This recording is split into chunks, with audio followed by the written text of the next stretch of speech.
Fala galera, tudo bem com vocês? No vídeo de hoje vamos falar sobre a competência 4 da prova do Enem. Nós temos que a competência 4 talvez seja a mais importante da prova, porque tudo ligado à parte de proporção, grandezas proporcionais e regra de 3 é o que tem mais dentro da prova do Enem. Nós temos aí que por volta de 20 questões sempre tem alguma coisa ligada à regra de 3, proporcionalidade e a relação entre grandezas diretamente e inversamente proporcionais.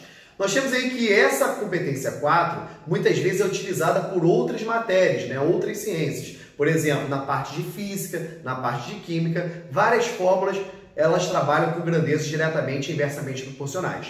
Nós temos aí que, dado duas grandezas x e y, nós temos aqui a forma delas se representarem de forma diretamente e inversamente proporcionais. Nós temos aqui que necessariamente tem que ter uma constante k, que é uma constante de proporcionalidade. Então essa relação de grandezas, ela se faz presente em vários lugares, não só na matemática. Como eu falei anteriormente, por exemplo, na física, nós temos a fórmula Q é igual a m vezes c vezes delta θ. Nós temos aí que Q é diretamente proporcional à massa, diretamente proporcional ao calor específico e diretamente proporcional à variação de temperatura. Então nós temos aqui grandezas diretamente proporcionais. Quando a gente fala que densidade é massa sobre volume, nós temos que a densidade ela é diretamente proporcional à massa e inversamente proporcional ao volume. Então essa relação entre grandezas diretamente e inversamente proporcionais se aplica em vários lugares distintos, beleza? Bem, então nós temos aí que o conceito de proporção, que é a igualdade entre duas razões, nós aplicamos da seguinte maneira. Quando eu tenho A sobre B é igual a C sobre D, a gente multiplica sempre cruzado. Então nós temos que AD é igual a BC. Então nós temos aqui que o conceito de proporção, ele é a base da regra de 3, ok? E é de extremamente importância dentro da competência 4. Nós temos aí que a porcentagem, a aplicação da porcentagem também é importante, que nós temos aí o conceito de proporção aplicado e a gente tem que lembrar que a porcentagem é um tipo de razão. E a partir do momento que é um tipo de razão, na igualdade entre duas razões, nós temos a proporção. Lembrando que a porcentagem ela pode vir no formato percentual, na forma fracionária ou um número decimal. Então nós temos que 20% é igual a 20 sobre 100, que é igual a 0,2. Beleza? Para a gente finalizar então a competência 4, é importante lembrarmos qual é a diferença de uma regra de 3 simples e uma regra de 3 composta. Como ela se apresenta na forma diretamente ou inversamente proporcional. Então, para que a gente possa entender como funciona a relação de diretamente ou inversamente proporcional, a gente tem que se fazer algumas perguntas. Quando, por exemplo, nós temos a relação entre máquinas e peças. Se duas máquinas produzem 1000 peças, 5 máquinas que têm o mesmo funcionamento produzirão quantas peças? Então, essa relação a gente pensa. Se eu aumento a quantidade de máquinas, consequentemente eu aumento o número de peças. Então essas grandezas são diretamente proporcionais. Então as setas que estão indicando o mesmo sentido, não está dizendo se está aumentando ou está diminuindo. Está dizendo que elas estão indo na mesma direção. Elas têm o mesmo sentido. Então nós temos aqui grandezas diretamente proporcionais. Então você pega a grandeza em x, se a grandeza correlacionada a ela for diretamente proporcional, você pega e multiplica cruzado. Lembrando que a proporção ela pode ser simplificada em pé ou deitado. Então, por exemplo, se eu simplificasse o 1000 com 2, aqui ficaria 500 e aqui 1. 500 vezes 5, 2500, ok? Então, nós temos aqui grandezas que são diretamente proporcionais.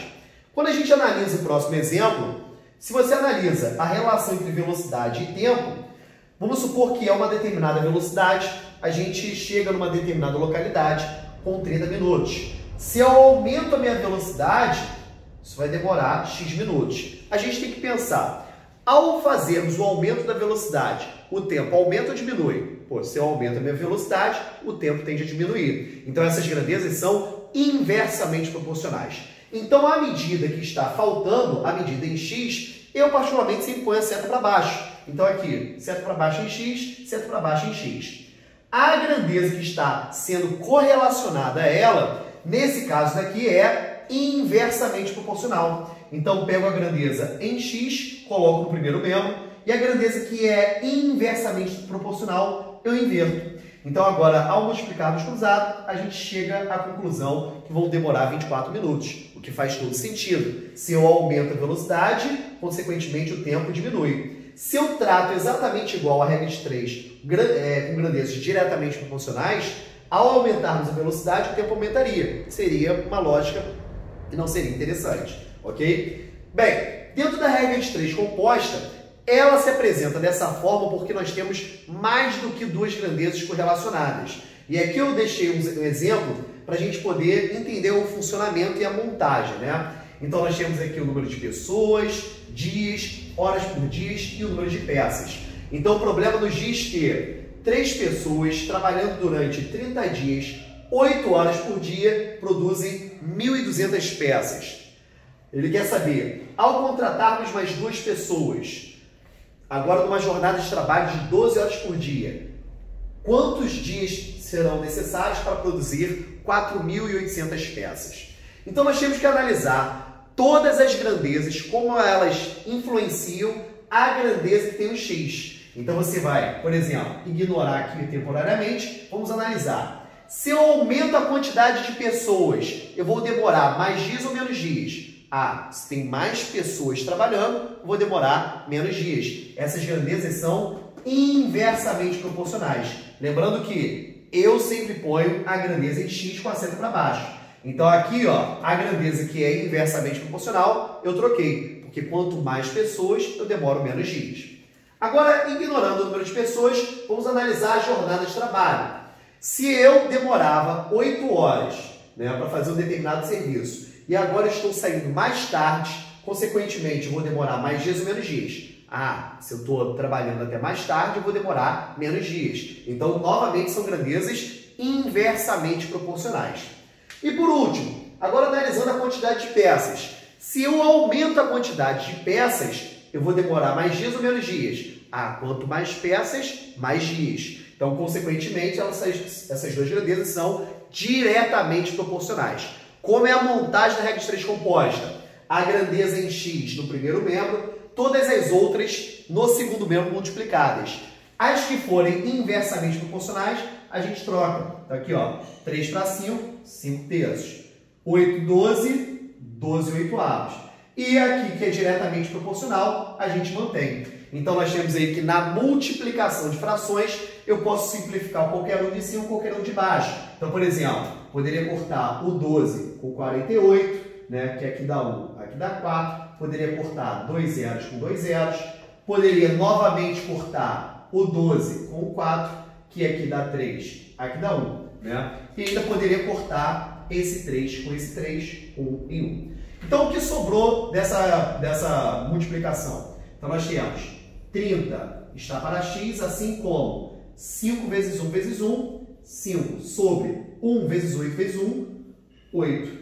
Aqui nós temos, então, finalmente a minha proporção. Na proporção, posso simplificar em pé ou deitado. Então, para a gente finalizar, o 30 com 5, aqui dá 1, aqui dá 6. 6 vezes 8, 48. 1 vezes x dá x. Então, nós temos que, na regra de 3 composta, a gente faz, colocando o termo em x no primeiro membro, todas as outras grandezas no segundo membro. Quem for diretamente, pega e coloca. Quem for inversamente, troca. Beleza? Então, essa relação é extremamente importante na competência 4. E a competência 4 é de extrema importância para a prova do Enem. Beleza? Galera, espero ter sido claro. Grande beijo, até a próxima. Valeu!